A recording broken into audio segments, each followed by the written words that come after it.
we don't, we always talk about the man, torturing our image. It ain't with the advent of social media, it ain't the white man doing this no more. We're doing it to each other.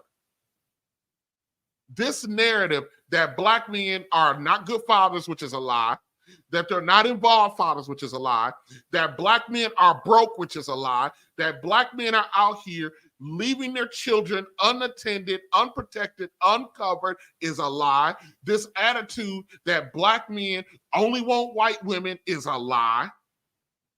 The narrative that black men are violent and vicious, like what Keke Palmer is trying to spread about her kid's father. That she spent all them years in a relationship with and then gave him a baby, but he's supposed to be so violent.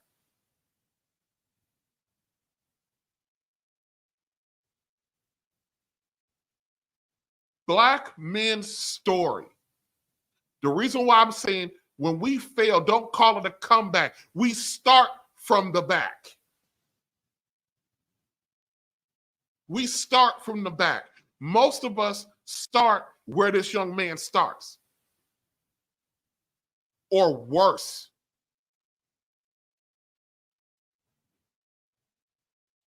He's living with his grandfather. Where's his mom at? Where's his daddy at?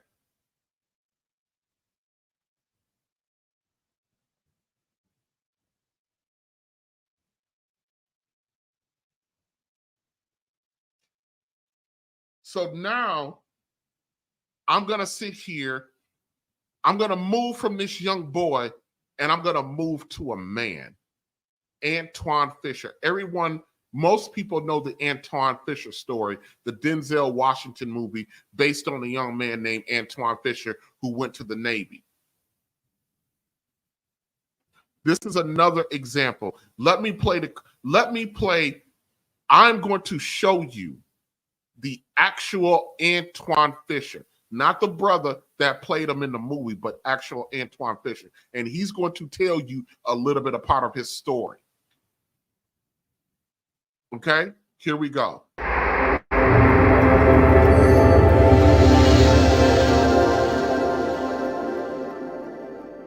It always bothered me. I think you see celebrities, they get their money bag and they get a private jet and they fly to like Africa or Russia, fly right over an orphanage and drive by a foster home and get like a kid from overseas and then bring him back and send him to Harvard.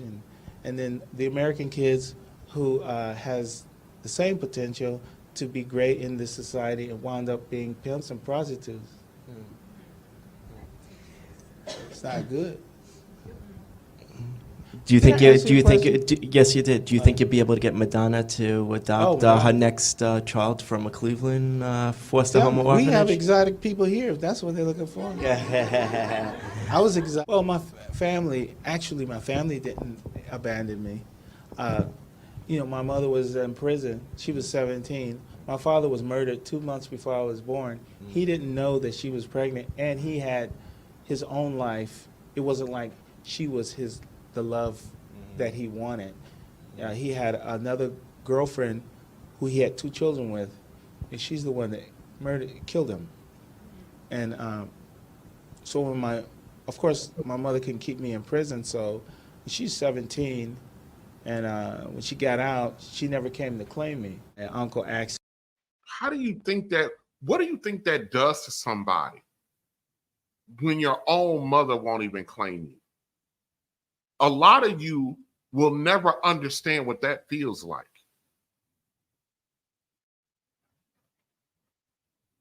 Let that breathe for a little bit. How many black men, Antwone Fisher is successful now. How many black men have gone through life, become adults, and their own mothers won't claim them?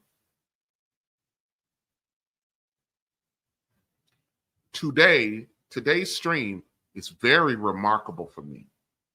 Today, November 11th, is my mother's birthday. I haven't spoken to my mother in almost 3 years. My mother does not claim me.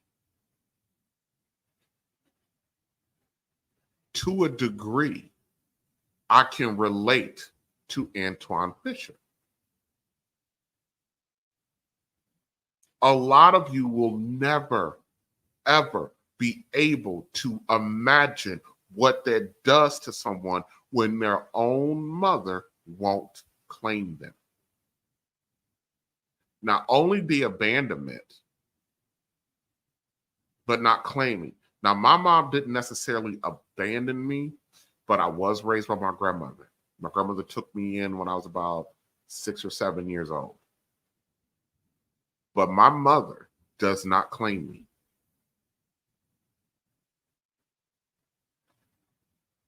When people ask her how many children you have, she says 5. 5. There's 6 of us, but she says 5. She only claims the 5 children she had with her piece of trash husband. She claims them. None of you would ever understand what that does to a person, or what that potentially could do for a person. So growing up knowing that your mother doesn't claim you, you are starting your life already as a comeback. But tonight, don't call it a comeback. I've been here for years. You're already starting out. So a lot of people, so when you're talking to Black men and you're seeing them as an adult, and you are unleashing this vitriol towards the Black men, you don't know where he's come from.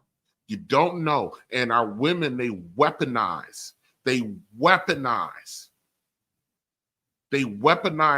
the issues that Black men have to walk through against them. They tell a man like an Antwone Fisher, thank God some woman found value in him and married this brother. But they find issues with the Black men and try to make these Black men not good enough. That young man in the video that I played earlier today, some woman, when he becomes an adult, is going to look him in the face and tell him he's not good enough, not knowing he started from the back.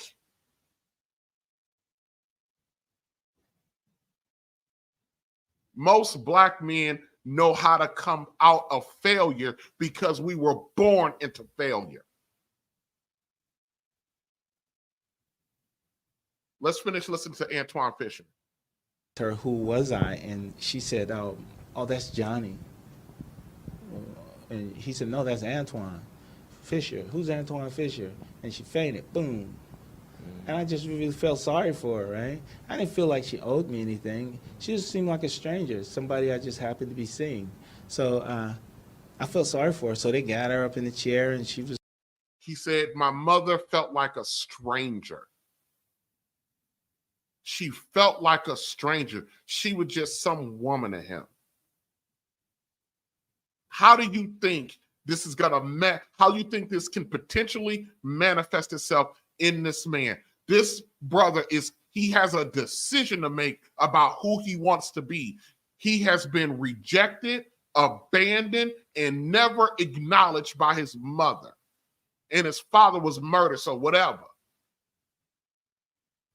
So he has to make a decision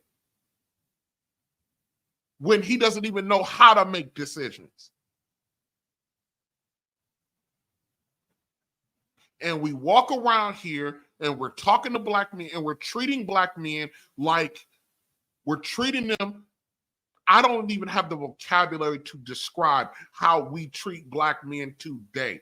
That's why, and I hate to harp on this a little bit, that's why when I saw that explosion between El Guapo and Chaotic Truth, it disgusted me.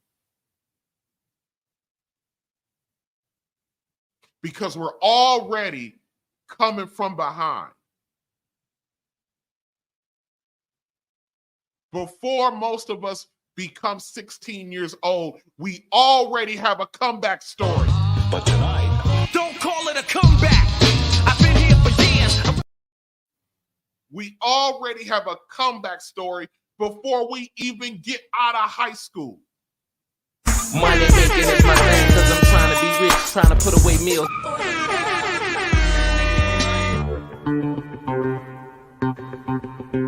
Here comes the money. Here we go. Here comes the What's good to the good brother Coon Lee with the double nickel? What's up, brother? I'm working now. Brother, trust and believe. I understand that working, boy. Woo, I understand it. Just showing the support. Thank you, brother Coon Lee, for the double nickel. You know, we've been kind of talking about you, brother, that you really ain't been around these streets lately. Me, Michelle, we've been like, hey, what's going on with Coon Lee? But you out there on that hustle grind, we understand. Thanks, brother, for the $10 for the double nickel. Always appreciate your support. And my God, the kosher clinician. You know what? I should have had him on for this. This would have been an excellent. I don't know if he's still in the chat or anything like that, but I'm going to drop the link because this might have been a very, very good stream for him to offer some analysis from a psychological standpoint. But the kosher clinician, brother, I appreciate you stopping by, and I appreciate the support as always. And black men gotta support black male media. Absolutely.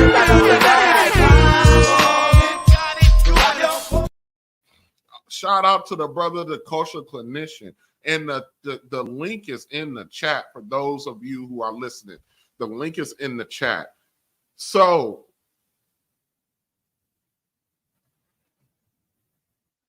I'm not having this stream so we can have a pity party for black men. I'm not doing that. I'm not the pity party type of dude. But let me explain something to you. The way we engage with one another is absolute trash. And I'm sick and tired of our women pretending like they don't understand. I'm not going to pretend anymore that you don't understand. I'm here to remind you. I'm here to remind you that by the time most black men matriculate out of high school, they already have a comeback story. They already have a comeback story. Who at 17, 18 years old already got a comeback story? But tonight, don't call it a comeback. I've been here for years. I know y'all gonna get sick and tired of that drop, but he's saying something. Don't call it a comeback. I've been here for years. We've been down for years. We've been fighting for years. We've been overcoming since the cradle. Antwone Fisher's story is not new for most black men. Being rejected, being abandoned. I relate to Antwone Fisher. This is not a shade to my siblings that I have with my mother, but I'm the most productive, accomplished child she has, and she doesn't acknowledge me.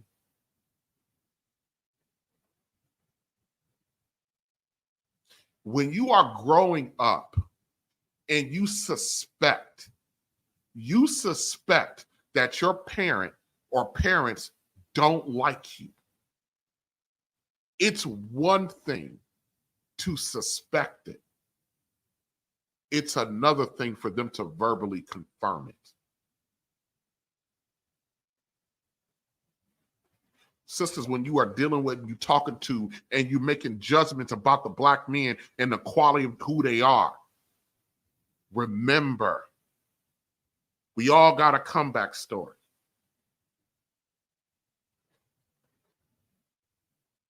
Trust and believe. Most sisters don't have the power to break black men who got a comeback story. Who got a comeback story before they even leave high school. How do you break a man? How do you break a guy like TJ when his mother told him she hated him? How do you break that man when that couldn't break him? But we got our women out here talking crazy and sideways about our guys. And I understand our women have their perspective and their view based on their experiences. But guess what? A lot of our experiences a lot of our experiences are based on the things that we choose to invite and bring into our lives. But when you sit up here and you publicly talking about black men, or you're going after their character, you have to already understand something. There's nothing you can do to break that. And I'm referring to Keke Palmer right now, where she's publicly trying to break her kid's father, who allegedly whooped on her throughout their relationship, although there's no proof of that. And we all know what the play is, which is because everyone knows that he's the primary character. Okay, this is not a Keke Palmer story. I'm sick of her ass. This is about an understanding of black men and why you don't call it a comeback with us. This is about this is about the ease in which black men are disrespected, not only by the women close to us, but the women in general. How easy it is to disrespect us. Let's see what else Mr. Antwone Fisher got to say. It's like, mumbling, and I was thinking, I think we should leave because this is like too much for her, Well, she got up and she went to the stove and she started stirring something in her pot, and she said, "You want something to eat?" And I looked at everybody else, and everybody was looking at me. I was thinking like, no, I don't want anything. And then she shook her head as if something was wrong with me because I didn't want to eat. She was just feeling awkward, right? And we just went over there, and so she wasn't prepared for anything. And so my uncle said, "Well, there's nothing happening over here. Let's go." They're kind of like abrupt. The older guys are just like, "Well, it's enough." So we left. We don't really have anything in common. She's cool and I'm a square, and so we talk, and sometimes it would be like minutes on the phone without saying anything. So in my mind, where the slot for mother is, this is empty. And for some people. Did y'all hear what that brother said? The slot where it's supposed to be for mother, it's empty. But tonight, don't call it a comeback. I've been here for years. The slot where it's supposed to be for mother is empty. I'm gonna roll that back real quick. I'm gonna roll that back a few ticks, and I want you guys to listen to it again. And so we talk, and sometimes it would be like minutes on the phone without saying anything. So in my mind, where the slot for mother is, this is empty. And for some people, it's hard for them to understand that. But I don't feel like she owes me anything. I don't feel like I owe her anything. I don't feel anything. It's hard to tell people that, and for them to understand it. That even when I have to explain to my grandmother, when I tell her, I don't hate my mother, I don't dislike my mother, I don't feel anything for her, good or bad. It's hard to get people to understand that, because most folks don't understand how in the world can you feel nothing for your mother. Easy. How do you feel something for somebody that you don't know and you've never met? How do you feel something for some strange person that it's just there is 2 billion people in China? How many of you know anybody in China? How many of you can feel anything for anybody in China when you don't know them? And here's the hard part for a lot of black men. If we start talking and telling women about the fact that we got to come back before high, they automatically associate that something's wrong with you because you feel that way or that happened to you. You have no idea. Or don't let your woman know this about you, and then you guys have an argument or a disagreement or whatever. She will throw that shit in your face, and she'll try to weaponize something like that for you.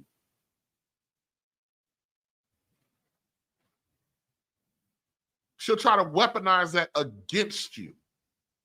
In a debate, one of the risks of doing a YouTube podcast and you divulge information about yourself is when you go into other areas and you have a debate about and you got a certain view, then they have the ability to say, well, something's wrong with you because this, and this out of your past.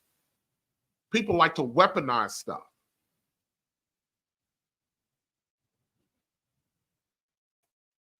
If everything was so problematic or these things were such an issue, I wouldn't be functional. Antwone Fisher would not be Antwone Fisher. If he wasn't able to deal with that and then make decisions and make choices about his life. This brother was not destroyed. Before he became an adult male, Antwone Fisher already had a comeback story. But tonight, don't